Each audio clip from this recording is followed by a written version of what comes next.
Hi friends, இன்றைக்கி நம்ம வீடியோவில் என்ன பார்த்துட்ருக்கோம் அப்படின்னா, பெங்களூர்லாம் வந்து பார்த்தீங்க அப்படின்னா மாடுகளை வந்து மேக்ஸிமம் கட்டி வைக்க மாட்டாங்க. அது ஏன்னு உங்களுக்கு தெரியுமா? எனக்கு தெரிஞ்ச விஷயங்களை நான் ஷேர் பண்ணுறேன் வாங்க. நம்ம ஊர் மாதிரி இங்கே எல்லா மாடுகளையும் கட்டி வைக்க மாட்டாங்கங்க.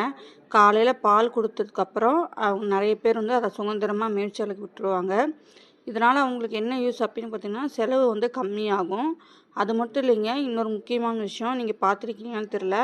பெங்களூரில் மாடுகள் பார்த்திங்கன்னா காதில் மஞ்சள் கலர் நிற டேக் இருக்குங்க. அதை வச்சு தான் வந்து அந்த மாடு எங்கே இருக்குது அப்படின்றத அவங்க பார்ப்பாங்க. அது மட்டும் இல்லைங்க, இது வந்து ஒரு கவர்மெண்ட்டில் ஒரு நம்ம லைஃப் ஸ்டாக்குன்னு சொல்லுவாங்கங்க. இந்த டேக்கில் தான் வந்து அந்த மாட்டுக்கு வந்து தடுப்பூசி போட்டிருக்காங்களா, அதோட ஓனர் யார் அப்படின்னு எல்லா டீட்டெயிலுமே அதில் இருக்குங்க. இதனால தான் வந்து சாலையில் நீங்கள் நிறையா மாடு நடக்கிறதெல்லாம் பார்த்துருப்பீங்க. இந்த வீடியோ உங்களுக்கு பிடிச்சிருந்தா நம்ம வீடியோ லைக் பண்ணுங்கள், கமெண்ட் பண்ணுங்கள், ஷேர் பண்ணுங்கள். மறக்காம நம்மளை ஃபாலோ பண்ணிக்கோங்க. தேங்க்யூ.